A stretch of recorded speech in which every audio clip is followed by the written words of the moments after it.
So it's Crazy Damn Canadians, one season. We've done 19 episodes. This is the 20th episode with one of the most famous Prince Georgians. If you do any sport or were involved with any race, you saw the man with the trumpet. I should have brought it. Now, I got it in the car. You just learned how to pronounce his name, Dick Voneugen. Yeah. All right. And this is the last episode of the season with one of the most iconic people in the city. Welcome. Thank you very much. A pleasure to be here. Yes, and as Dave said, a true sports icon, not just in Prince George, but throughout the province of British Columbia. You were born in Amsterdam in 1932, correct, Dick? Right. But no, I am official Canadian. Right. Not Canadian born. Of Dutch descent. Right. Would be the more appropriate way to say it. Yeah. And born in 1932 in Amsterdam. This was preceding the Second World War, so you would have been a young boy. 8, 9 years old, and then when the war ended, I was 13. And it was, of course, a horrible period, you know. The main thought of that is still the hunger we had. There was nothing to eat. You know, we went to farmers and tried to trade household items for food items, and so it was terrible. Yeah, because you hear about those hunger winters during the Second World War, which lasted from 1939 to 1945. And it was during this time that there was the Nazi occupation of Holland, right? Yeah. Yeah, that wasn't a good period. But it brought the best out in some people, you know. Do you still have a clear memory of it? Of being a kid at that age? Well, yeah, I don't know if you could call it clear, but I remember lots of things. There were food stations established, and you were given some cards, and with that you could get a handful of whatever, you know. It was terrible. How long after the war ended did you stay in Holland for? Well, I came to Canada in 1956. So you were just below 20 then, or just over 20? Yeah, I had just finished a 4-year school for electronics, and then had to go in the peacetime army for 18 months. And then we had it up to here, we as 2 friends and I, and we decided with the good memories from the Canadian soldiers, we want to go to Canada. Yeah. And then I don't know who did, but somebody flew us to Montreal, either the Canadians or the Dutch government getting rid of us. And then we landed in Montreal, got on the train to Vancouver, of course. And in Vancouver, we ran into the mother of a family that used to live across the road from us, a farmer's family. They had 11 kids, and they immigrated years before us with 10 of them. 1 stayed behind.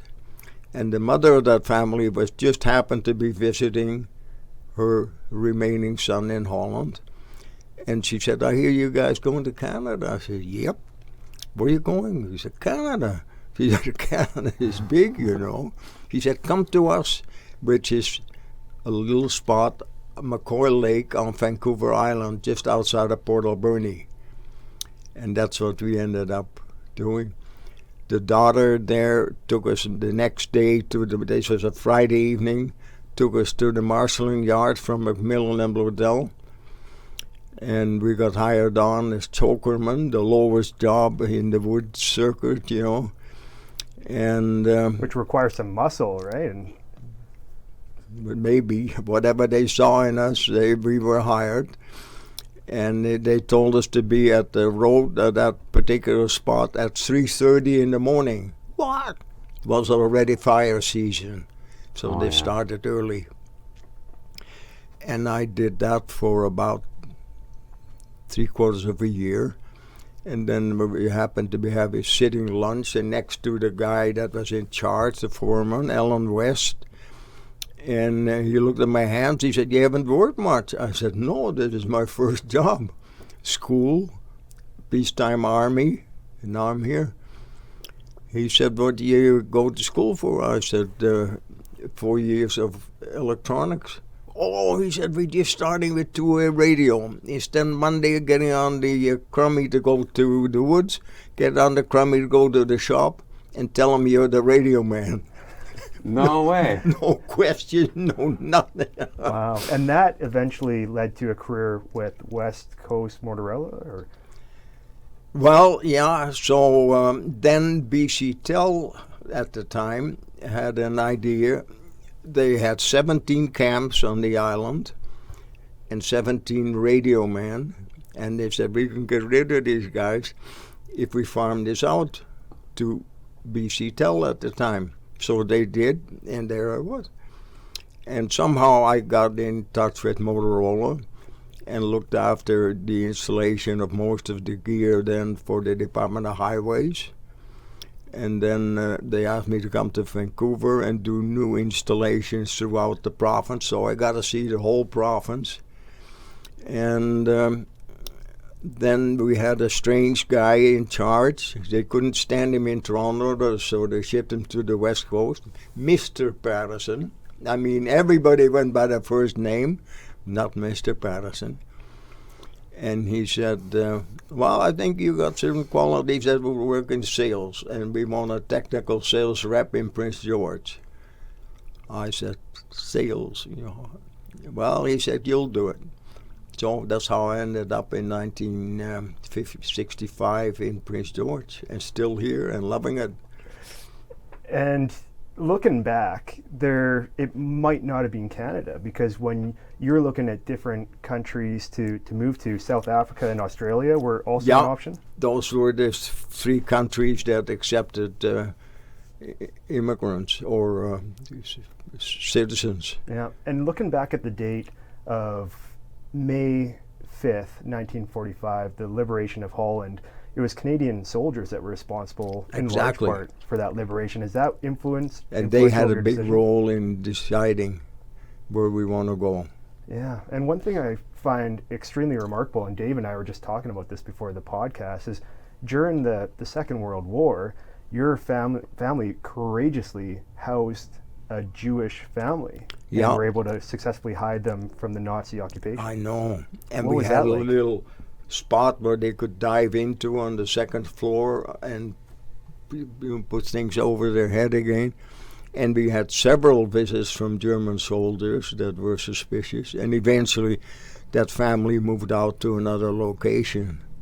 Probably word got out that, there's a Jewish family in the neighborhood. Go and have a look. Yeah, what a horrible time. Did they end up getting away from the Germans? Like, did they live? Yeah, they went to another location, and they were fine. We stayed in touch with them after the war. Really? So where did they end up after the war? Do you remember? No. Probably still in the same place. I was Soestdijk. That was at that time a Queen's residence. Really? And was it Queen Juliana at the time? And she was actually brought to Canada, to Ottawa, during the Second World War, That's correct? right, and had a child here. In Ottawa, yeah. Yeah. Yeah. And subsequent to the war, when you're still living in Holland, you had a very progressive thinking school where a lot of the curriculum was student ran, students were the janitors, I know. You did your own disciplinary action. What was that like? I can often think about it, and it was phenomenal. The name of the guy that started that was Kees, that was his first name, Kees Boeken. And he was very free in his approach. You could select your own curriculum. If you want to do sports all day, that's fine, you do that. And then you soon come to the conclusion that that's not going to get you anywhere. No, it was phenomenal So that time. Progress at your own pace? Yeah. And you excelled in that environment. Yeah, it was awesome. Kees Boeken would often think about that. Were you involved in sports at that time? Like, when did you start running? Because that's what you're most known for, I think. Like, what I've noticed is, you did ultra marathons. And when did you start? Here, because in Holland my sport was bicycle racing. Right. And I tried that here for a while, but some reason it didn't click. There weren't enough people involved. Yeah, bikes, there's more bikes than people in Holland. You know, I know. That's one of the crazy things. You go there and you don't even need a car. I was just there last year, and we just literally got on bikes and rode from town to town on bikes, something that you couldn't conceive of here. And they have special pass, Yeah. you know. And it's on flat, so it's easy. Just pedal twice coast for half an hour. Yeah, you have to really look in the country for a hill, you know. Yeah, it was beautiful though. I really thoroughly enjoyed that. So you got here and no biking. You're like, okay, well, maybe I'll just move a little slower and not come up on the black bears so quickly.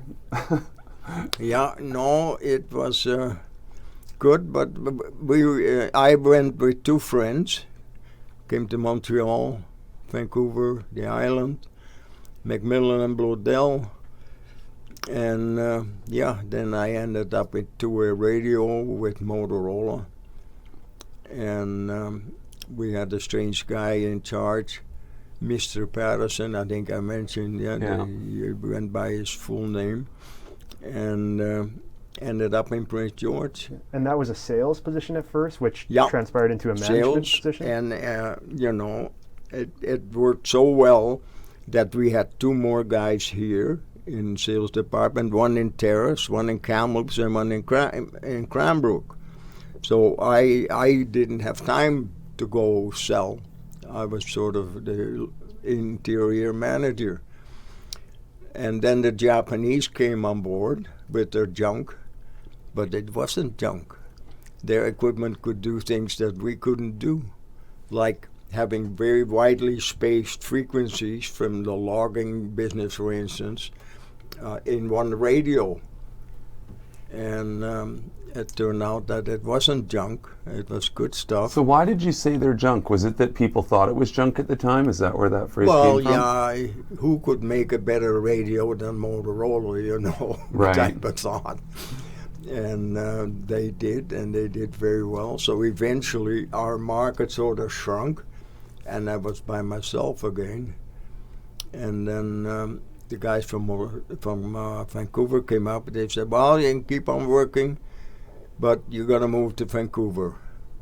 And were you in your early 60s around this time? I'm sorry? How old were you then? I was 72, and that was retirement for me. No, 62.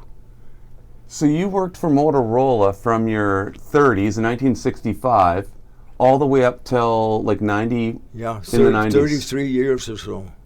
Really? Yeah. And that's when you retired. One job. You worked on radios your whole life? Well, or with radios? And in the end it was sales. Yeah. Wild. And so where was your primary coverage? Were you working in logging, or were you selling to consumers? Well, the main sources for our equipment was the logging business, and also the communities itself, the cities, the needed for their fire department or whatever they could use two-way radio for. So see, I never even would have thought that was a job. I wouldn't have even really thought about it. You're so used to now. You just go to Walmart and buy a package of radios, but I guess at one time they were, logically they were... Yeah. No, you couldn't buy that because that had to be all licensed. You know, you had to speak for a certain frequency for that operation to function on. Yeah. So, yeah. So in parallel with your career in two-way radios, you also gradually changed and positively influenced the landscape of Prince George sport history. And when did you become very involved with sports in Prince George and northern BC? Well, I don't think I can pinpoint a specific time or issue that happened, but it just happened sort of automatically. There were lots of people interested in biking and in running. And then eventually, we started the Prince George. No, just a minute now.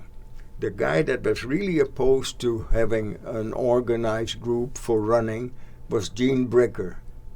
Gene didn't believe that should be organized. It should be free and fancy, but eventually we did.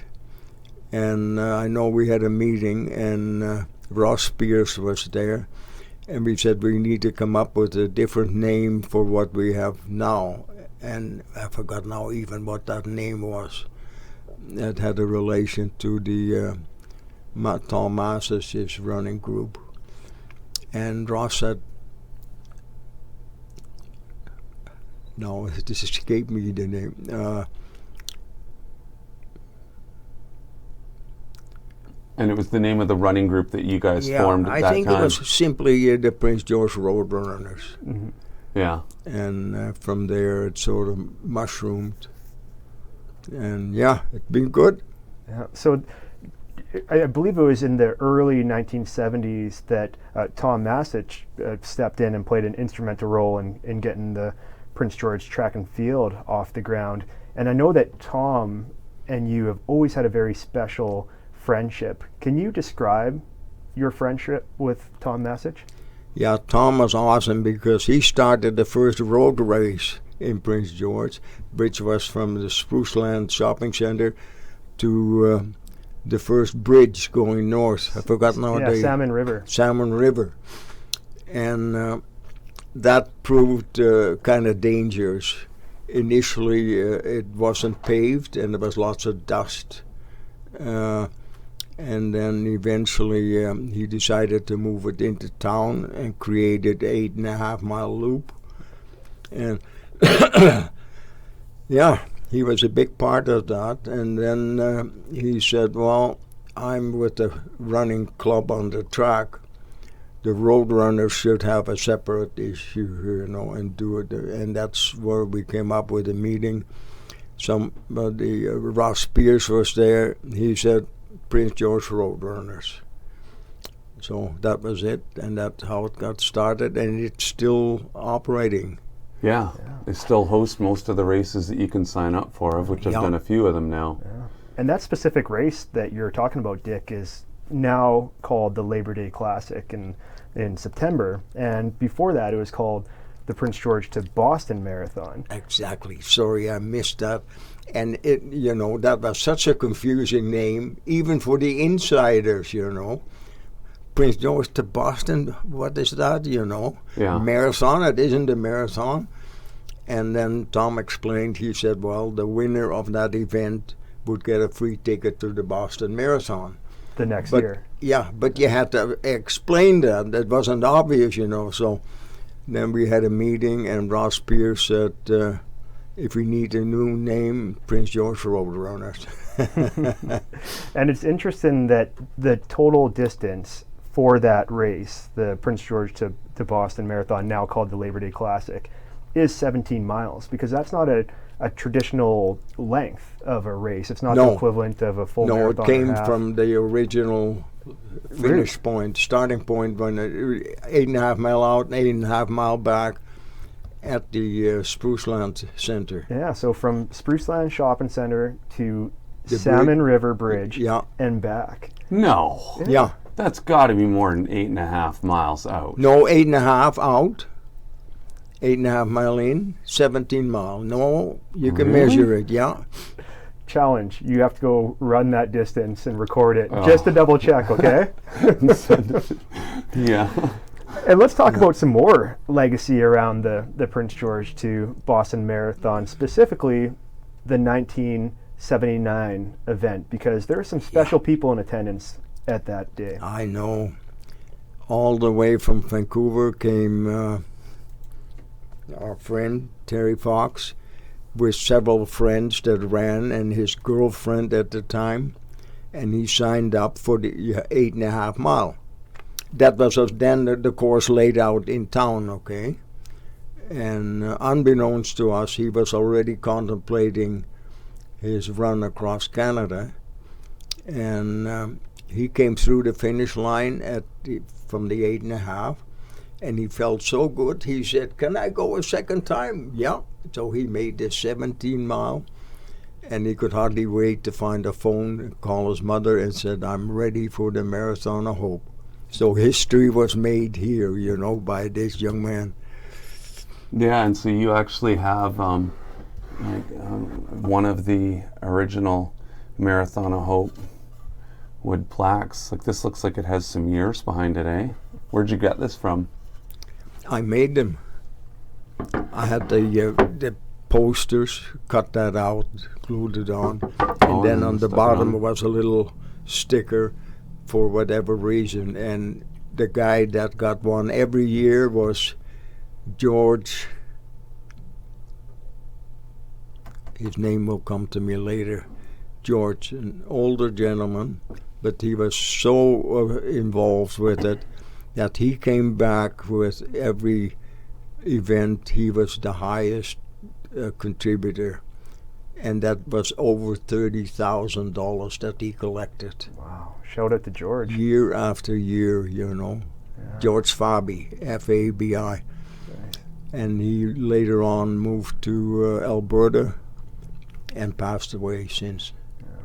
Let's revisit that day in September 1979, because it wasn't just Terry Fox who was in attendance. There was also another Canadian national hero, Rick Hansen, as well as Terry Fox's best friend, Doug, and Terry's brother as well, Daryl Fox. Yeah, and his girlfriend. And his girlfriend as well.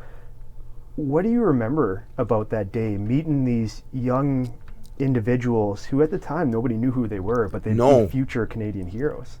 No, here's a kid. What was the comparison we made there? Here's a kid with one leg, and there was another one with also a handicap, but they were here and performing.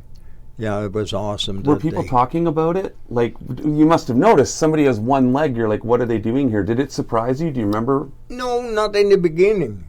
But when he finished and then decided to go with a second loop, that was amazing, Yeah. And then he could hardly wait to find a telephone and call his mom and tell Betty her Fox. he's ready. Yeah, what a kid.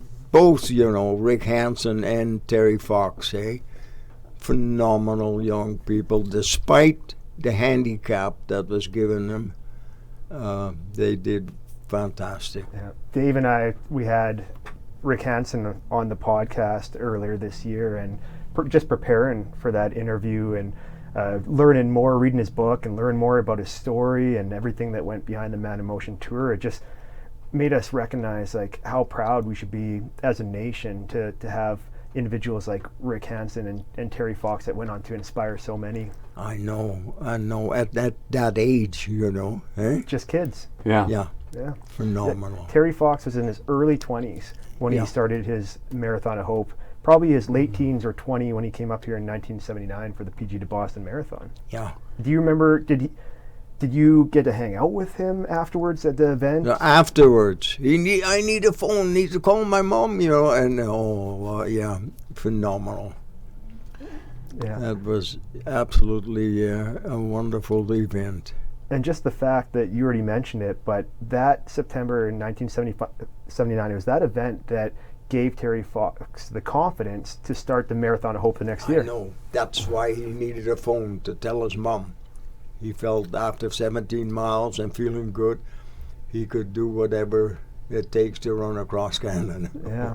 And during this time, were you competing as well in these events? Because you also, like Dave mentioned before, got into some ultra marathons and some really, really long run-in distances. Yeah. I can't remember if I actually ran that day or just organized it. How many races have you run, do you think? No clue.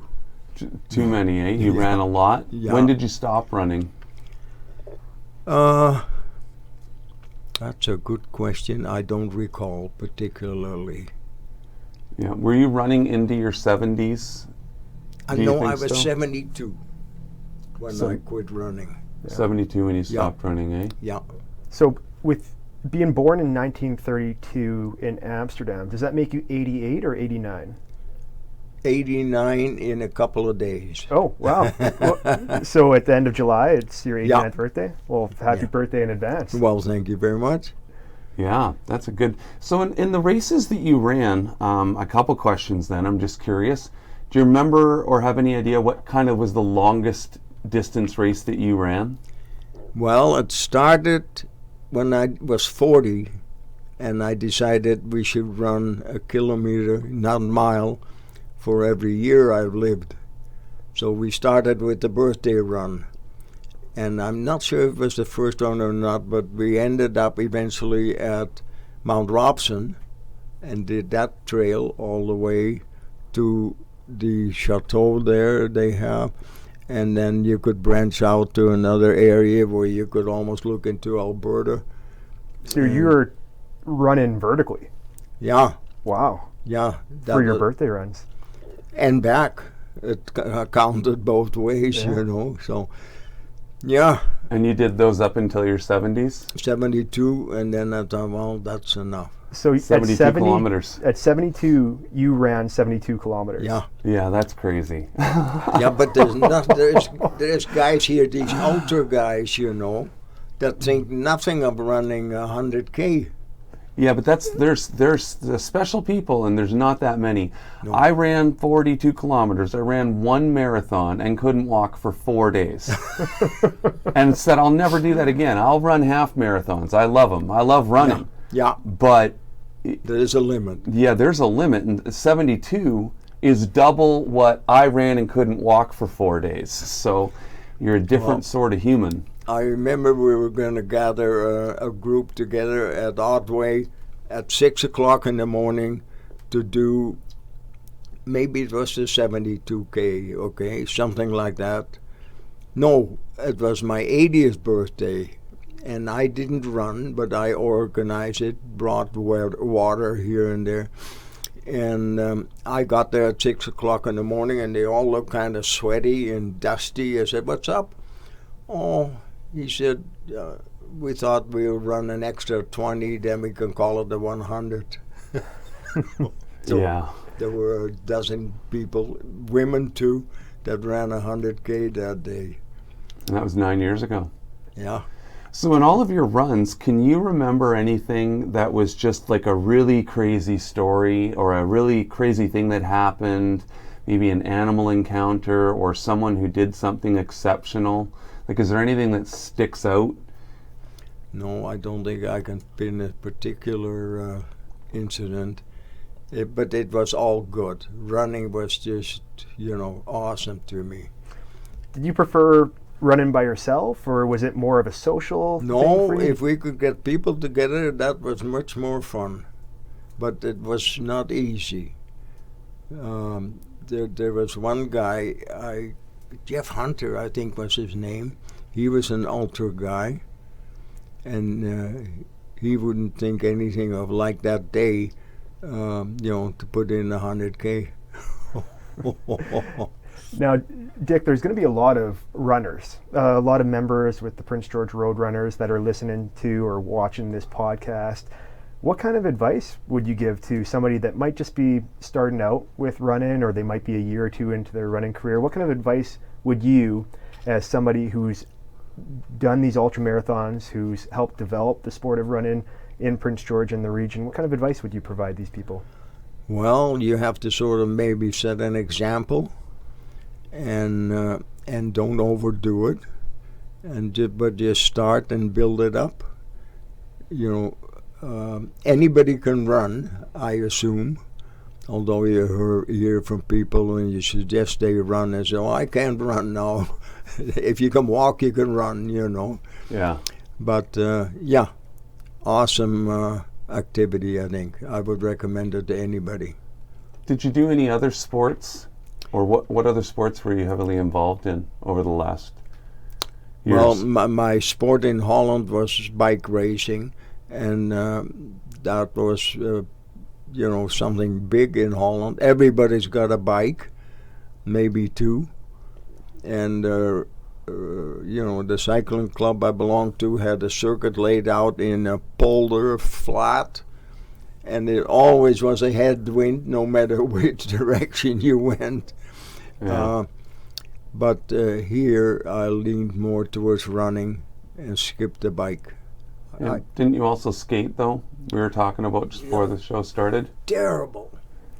I have had a twin sister and a younger brother, and they could skate like devils. And I tried, and I couldn't. Just lack of balance.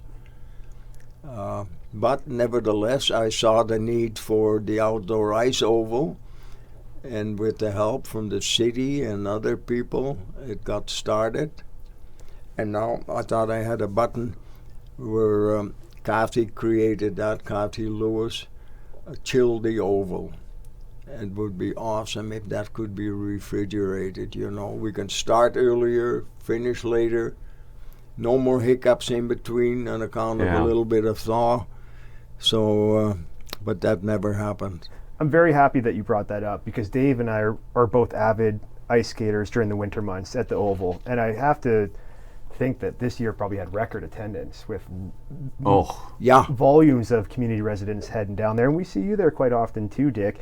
If somebody wanted to support the Ice Oval, the Chill the Oval initiative with a donation or helping spread awareness, where are funds being collected? And it's all through Kathy Lewis? Kathy Lewis started that and suggested $1,000 contribution. And she just warned everybody that if it didn't go, the money will stay within the club for other reasons. And that's still the idea. That would be awesome, you know. Then you have a four-season location in the summertime when there's no ice, that you have to have concrete there to make ice. They could rollerblade on there. Mothers could come with their buggies and be out of the traffic. But it never happened. Yeah. The city was behind us. I mean, they scared up $5 million for the Masters Place Stadium to make improvements. $5 million would take us a long way to get a refrigeration plant in place. And the city had that in mind because they wanted to improve one of their refrigeration rooms, and they would make it big enough so that they could run a pipe underneath to the oval and refrigerate that. And then we'll have a concrete service, and people can use that in the summer for whatever. Then it really truly becomes a four-season multi-sport use facility, right? Yeah. And you can't help but feel guilty for all of the volunteers who are putting in so much hard work for the ice oval, and then all of a sudden the temperature switches to +3 and the ice is melting and it's closed down. It would be truly phenomenal if we could have that permanently. Just turn the knob and say, here we go again. Yeah, that happened to us quite a few times this year, where even when it was cold, but the sun hitting it, unfortunately, just warms the ice up. So, you know, that's one of these things where the temperature's changing so much that it's only a few months. We have a long winter, but it's not ironically a cold enough winter to maintain snow on the ski hills. That's right. And, you know, look at Holland, little Mickey Mouse country the size of Vancouver Island. They got at least 25 refrigerated outdoor ice ovals. You could probably walk from one to the other, you know. 25, wow. Yeah. Wow. So it's not an impossibility. You can make ice at 10 above. I think you're going to see, though, over time, as things are warming up, I think in the next few years, you'll see as these things just don't work and don't operate for more than a few weeks or a month or two of time, you'll see more interest come to solve some of these problems. I don't think it's done yet.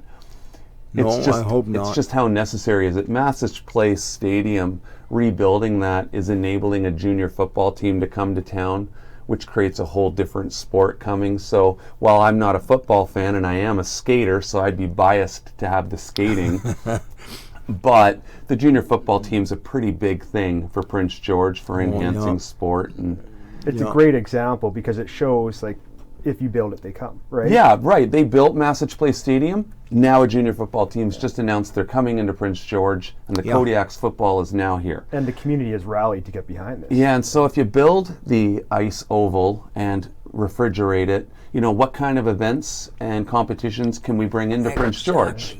because now you're not just handicapped by distance from how far people away that might want to come, but it could be cancelled. Well, it has with the attempt that Cassie has made to pull off a racing event, and then it saws. I'm glad you mentioned this, Dick, because I've witnessed Dave hear things like this and then the ideas in his mind, and then he's ruthless in helping make it happen.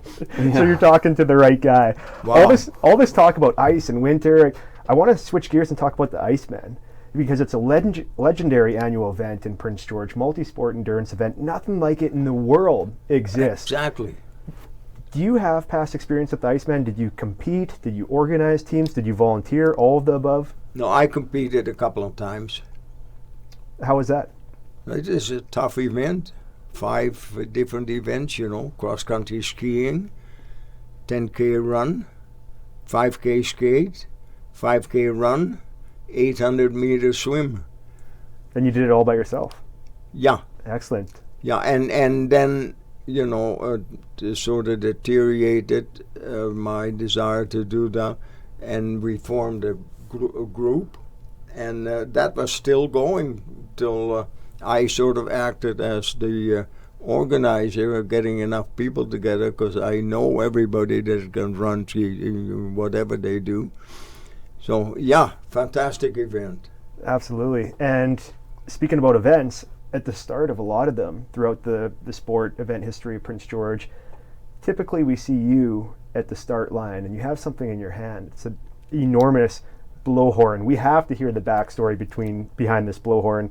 When did this come about, and why has it transpired into you being at the start of all these massive events with that blowhorn? And it doesn't seem right to not have you there at the start of these events now. Yeah. What's the backstory? Well, it started back with my younger brother, who could just blow on a piece of conduit, plastic, 1-inch electrical stuff. And I tried to imitate him, but I couldn't do it very well, so I must have practiced. And then I caught on to one of the air horns from a logging truck, and that worked well for me, so that became the horn. So that's just an air horn off a logging truck? Yeah. What year was that, or how long ago do you think? Do you remember what decade that was in that you started bringing those to events? No. So it's been a long time. Long time. What a tradition, though. I mean, it was just a staple to have you at the start line of all these different events. Didn't matter what the event was, whether it was a Roadrunners event or the Iceman or a duathlon up on UMBC campus. It became custom to have you there to really kick off the event with the blow of that horn, and then all those athletes are storming out of the gate. Yeah, I remember Labor Day Classic well, because it started there where the Terry Fox run is, close by the statue. Yeah. And Community Foundation at the Park. intersection there, and so many people starting. There's a lot of interest in sporting activities in Prince George. Oh yeah, blowing up now too. It's getting much bigger every year. Yeah. More and more events and more people involved. Yesterday, what was the announcement? 1 year out into the BC Summer Games in 2022, and Right. Another remarkable event for not just the city of Prince George, but northern BC. Yeah. No, we're living in a good town. Yeah, I agree with you there. And it's people like you who made it a good town, so. Well, none of that you do alone, There's so many people involved. Yeah. But sometimes the first step needs to be taken. So on that note, a question would be, if you could meet any Canadian you wanted, what Canadian would it be? If you could sit down here and have a conversation with any Canadian you wanted.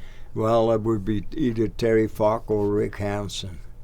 Oh, well, we could get a conversation with Rick Hansen for you, I'll bet. So what would you say if Rick found time to give you a call just to catch up, Rick Hansen?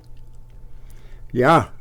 I don't know how much I could contribute to the conversation, but they were two phenomenal guys, both with a serious handicap, and the majority of us would just crawl in a corner and cry or something, and here these guys set the whole world on fire with what they did and what they showed they could still do.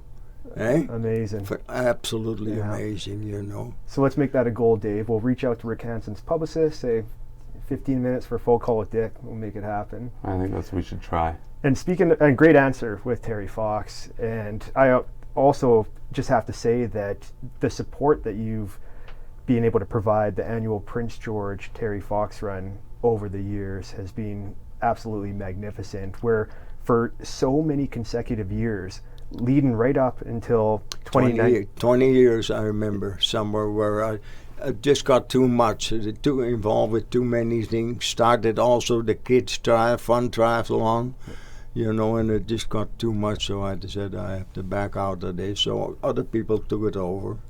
Yeah, but you still were involved because even with new lead organizers, and I spent 6 years being the lead organizers, you would always show up with handfuls of money, with donations and pledge sheets, and you were always our number one fundraiser in Prince George out of everyone. No, that was George Farby. Way back. Before my time, for sure. Oh, okay. But recently, you would always be the number one fundraiser in Prince George, and you could just tell that this event meant so much to you because of the time that you met Terry Fox and because of the time that you spent running and were inspired by athletes like Terry Fox and Rick Hansen. So just as a past lead organizer, I want to say thank you for all your incredible support. And also another fun fact is that you, Dick, are the only individual in Prince George history who has been nominated as the Citizen of the Year twice.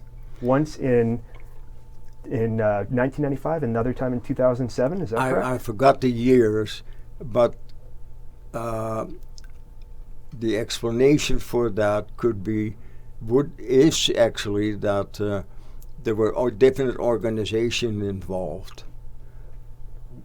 And Right.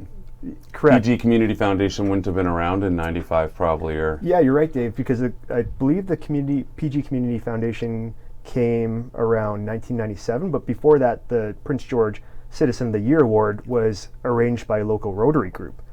Yeah. Yeah, so That's when you received it in 1995, that was through Rotary, Yeah. and then the PG Community Foundation wanted to recognize you again in 2007 as Citizen of the Year for the second time. Yeah. Well, I gratefully accept it. Yeah, that's an amazing accomplishment too. What did it mean for you to be able to, the last one, let's talk about 2007, to be able to receive that honor, and I know they do a celebratory dinner and gala and everything. What did it mean to you to receive that award? Well, you know, I wouldn't want to dwell on that too long. It is awesome to have that recognized, but that wasn't the cause that I got involved. But just sort of a nice thank you. Yeah. Yeah. So arriving in Prince George in 1965, and we hear a story how it was the wild, wild west in Prince George back in the 60s. You've seen this community change over the last 5+ decades. Can we talk about some of your fondest memories spending the last 50+ years in Prince George, whether it's people you've met, places you visited, experiences, memories? Let's talk about some of the highlights of living in Prince George for you. Well, yeah, that's kind of hard for me to pull that together, but one of the highlights was always the birthday run. And eventually we didn't pay attention to the numbers, We just selected an area. I would have been happy to run around the dump just to get the mileage in. And Dave Wood, do you remember him? No, another runner? Oh man, no, a fabulous guy from here. Moved to what is the cross-country community there in Alberta? Canmore? Canmore. And he's the only Canadian, never mind the Finnish people, the Norwegians, the Swedes that came out to lead the team. He's the only guy that produced medals for Canada, golden medals. Wow. And he's still around, but he settled in southern BC. He's retired from, but yeah, phenomenal guy what he did for the sport. Well, I think, Dick, you've had a great and fantastic life, and I wish that, I guess the only thing I wish is that we could have given you a bit of time to ponder some of those incredible stories, because that would have been really cool to hear. But, people all have all these stories from the time when Prince George was kind of the wild, wild west, and you weren't doing what was typical. Most people were working and logging and going to the bars. Yeah. And whereas you have come from a whole different side of the world, which most people weren't part of, but now is becoming incredibly common, which is like a running community that created a lot of these events. Yeah, and still going strong, I understand. Yeah. And, we really have to give a shout out to Christine from the Prince George Citizen, because she's the one that came to Dave and myself and recommended you as a guest. And right away we thought, absolutely, what a phenomenal guest Dick would be to be on the podcast. Well, thanks, Christine. I know she became involved when I was still involved as well with the,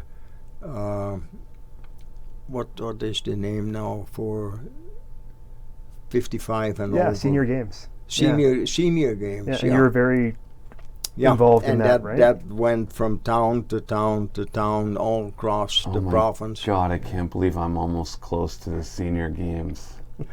55 and you're eligible. Oh no, you're gonna be there soon. And Christine is a phenomenal athlete as well, correct? She was actually, was it javelin or shot put or both? Yeah, throwing events, and she developed that from just practicing and with the help, the coaching from Tom Masich, who showed up.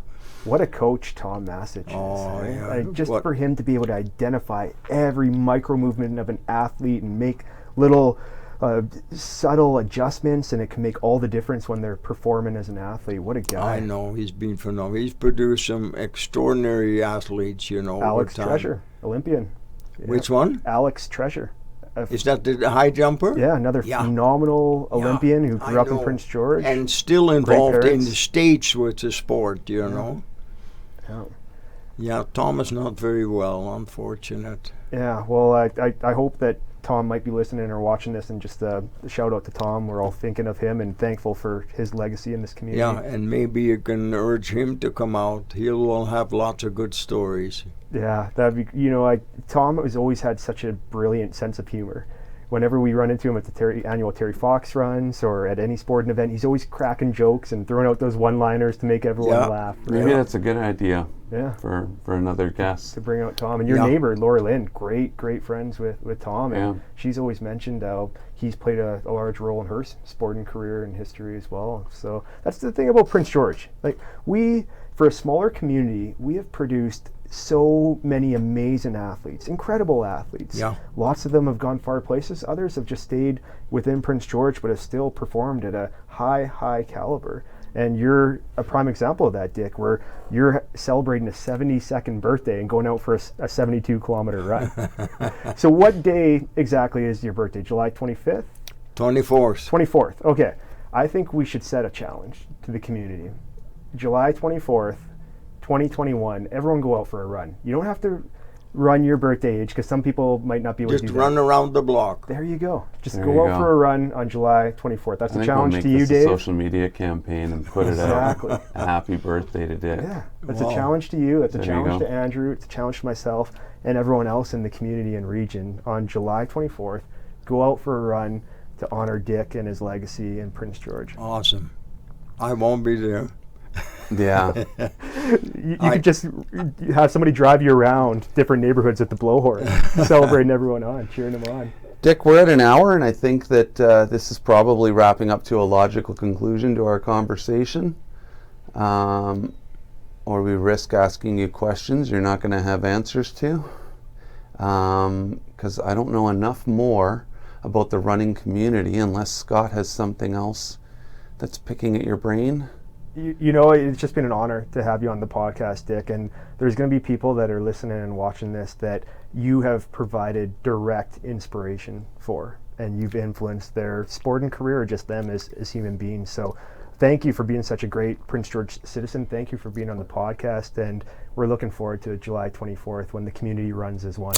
A few more days, and that'll be it, and another notch on the pole. Yeah, and I'll just say thanks Yeah. for being someone that people in Prince George can look up to. You know, Thank you. and I'm grateful that you came here and shared a bit of your story, which, like I said to you at the start of the podcast before we started filming, will be preserved so people can always look back and hear a little bit about you and hear a little bit about your childhood right up till how the running community started in Prince George. And Yeah. it's great. Really appreciate it. From track and field, sort of evolved a component in road running. Yeah. And that's the simplest. You can step out of the house and start running, eh? Hopefully we see you at some more events with your horn. Hopefully you're not done yet. I haven't done some for a while. I should have brought the horn up. I think when we have the games, though, you have to make it a goal. The games will be a big one, so, Yeah. you know. I think for the BC Summer Games in 2022 to officially commence, it has to be you, Dick, blowing that horn, and then the games get underway. Yeah. Who knows? Keep me in mind. Absolutely. All right. Thank you so much. But I'm getting older, although I'm using as a target my mother. She passed away when she was 92, so that's my target date. But you never know, eh? Plenty of time. Yeah. Gentlemen, thank you very much. Interesting. Thank you, Dick. Appreciate it. Thank you, Andrew. Thank you, Dave.